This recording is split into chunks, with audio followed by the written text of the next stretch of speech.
Hello everyone! So, we get to unlock Noah today. Kaiba Corporation の総帥はこの僕だ He's finally here. I'm actually really hyped for him. I don't know. There's this one YuGiOh YouTuber that just really showcases this character, shows a lot of love to this character and the Big Five. I would love to cover them in the future video. We are dueling in my world. But yeah, so for the dub voice of this guy, I am so hyped to have him here. So unlock-wise, here's what we're getting. We're getting all 4 of the Shinobaron ritual monsters at 3 copies. That's basically all his level ups.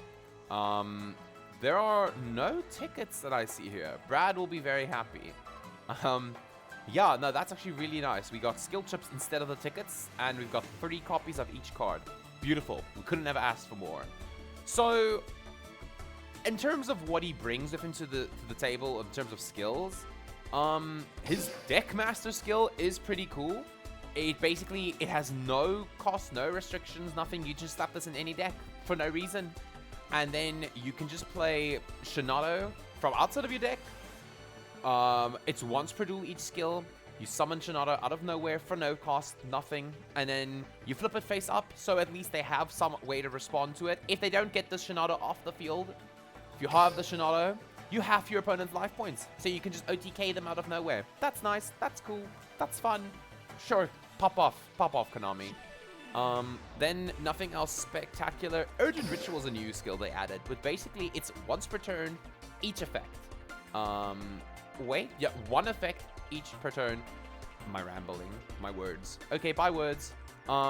You reveal a ritual monster or a ritual spell card, and then you can shuffle one into your hand. It's basically Master of Rites, but good.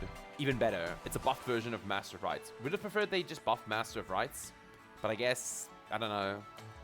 Who knows? Then you can also reveal one of the others, and then you can set an Urgent Ritual art, which is an okay card, but I mean, there's never any reason to play it. So you can set it outside of the deck for free, and then you can activate it the same turn, which lets you banish a ritual spell from your hand or grave, and then activate that ritual spell. Amazing! This is pretty standard, and we've got it on all our ritual characters. Even Bandit Keith, he doesn't even have a voice line or acknowledgement for Zera the Band, but even he got the ritual skill, which is kind of funny to me. So yeah, all the ritual duels have it. You get it from the card trader for free. But then, we have the real skill. The skill of skills, per se. We have Shinato's Judgment. Now, you're playing this in a spirit deck. Okay, perfectly fine. Then, once per turn, mind you, you can reveal up to 2 spirit monsters or ritual spell cards from your hand, and then shuffle 1 card from your hand into the deck, standard, and then based on the number of cards you reveal, which will most likely be 2, you get to add 2 spells and traps or spirit monsters from your deck to your hand.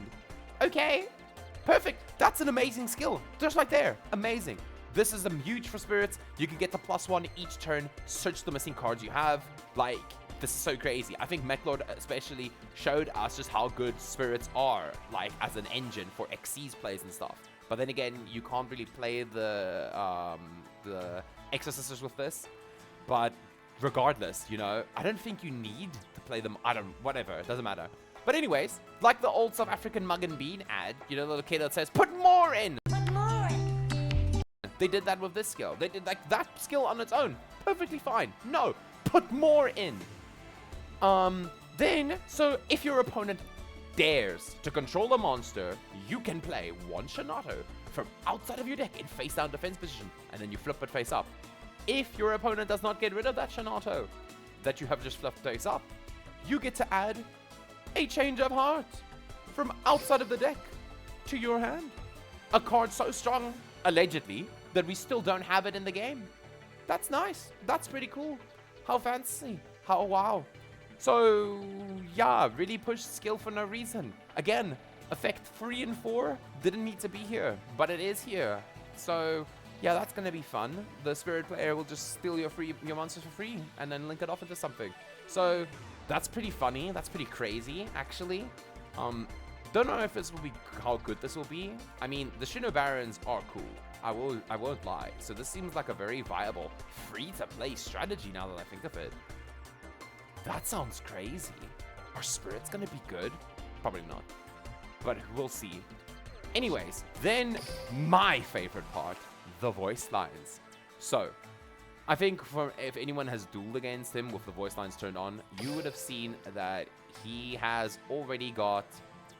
He's got voice lines for all the Shinobaron cards and all the spirit cards subsequently. So we see that he had an Amaterasu in the starting deck, which was cool. They could have given us a Shinato, I guess, for free, but God forbid they give us a card at the value of 100 skill chips. We have... Oh, wait, I'll talk about that now. So we have all the spirit cards. That's great. That's fantastic. That's cool. I love that. Then we also have his cards that he used in the anime, like Chiron the Mage, Giant Rex. Then we also have Giant Soldier of Stone. It's a shame they didn't give him Vampire Lord because he stole it from Kaiba, but I guess I understand why not. We also have Gradius. Gradius is option. They did not give him Eris, which was just some random normal monster that he played. But I mean, it was cool. It looks really cool. I'll slap it on screen. But like, yeah, it's a shame we didn't get that. Another shame is I think that according to the lore, he is a big Gradius player because that's what he did in his free time because he had nothing else to do. So, you know, they could have given him all the Gradius-esque cards, kind of like they did with Duke. That would have been cool. A shame, wasted potential, but I mean, still good. Spells and traps. He has all the cards he used in the anime. Cyclone Laser, Dark Hole, Fisher, Earth Shaker, Pyroclock of Destiny he used against Swords of Reading Light, and that's pretty much it. Interesting. They didn't give him a voice line for Vessel of Illusion, but I don't know if that's a real card. It's a trap card he played. But yeah, we've got Spring of Rebirth, we've got Spiritual Energy Settle Machine, and everything else that's new. Shino, great. We have his Sebek's Blessing. Beautiful. I love it. I'm so happy. I'm so hyped to try him out. So we've got two main decks really going here. We've got his anime style deck that you can try and play with some of the spirits, some of the monsters he used, and then you've got the Shinobaron archetype. You know, I'm happy. We have two decks for the character here that we can make. So yeah, that's Noah Kaiba. I hope you guys have enjoyed my ramblings. And as always, I hope that you have a stunning day further. Cheers.